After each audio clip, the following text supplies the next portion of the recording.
Venez à moi, vous tous qui êtes fatigués et chargés, et je vous donnerai du repos. Matthieu 11, 28.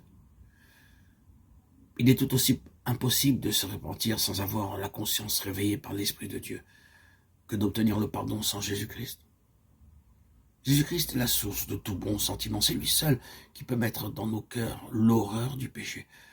Chaque aspiration vers la vérité et la pureté, chaque conviction de notre péché est une preuve de l'influence du Saint-Esprit sur notre cœur. Jésus a dit, quand j'aurai été élevé de la terre, j'attirerai tous les hommes à moi. Jean 12, 32. Il faut qu'il soit révélé aux pécheurs comme le Sauveur mort pour les péchés du monde. Car c'est la contemplation du Fils de Dieu sur la croix du Calvaire qui commence à nous révéler le mystère de la rédemption. La bonté de Dieu qui y éclate nous amène à la repentance. En mourant pour les pécheurs, le Fils de Dieu a manifesté un amour incompréhensible. Or, la contemplation de son amour touche le cœur, frappe l'esprit et brise toute résistance. Il arrive, il est vrai, à l'homme d'être confus de ses péchés, de délaisser certaines mauvaises habitudes, avant d'être conscient de la puissance d'attraction de Jésus-Christ.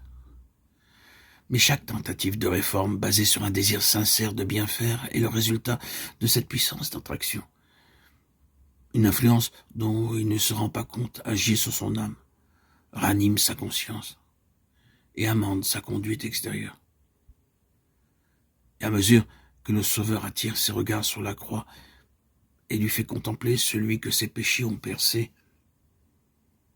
les commandements de Dieu parlent à sa conscience. Il se rend compte de la méchanceté de sa vie. Il comprend que le péché a jeté de profondes racines dans son cœur. Il commence à entrevoir la justice de Jésus-Christ.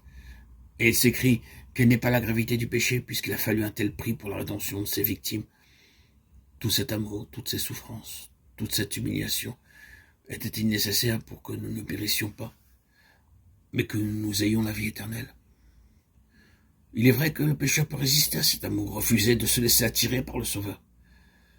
Mais s'il ne résiste pas, il sera inexorablement attiré vers lui. Il ne pourra faire autrement. La révélation du plan du salut l'amènera repentant, humilié, au pied de la croix, confessant son péché. Il comprendra que ses péchés ont causé toutes ses souffrances propres et les souffrances du bien-aimé lui-même, Fils de Dieu.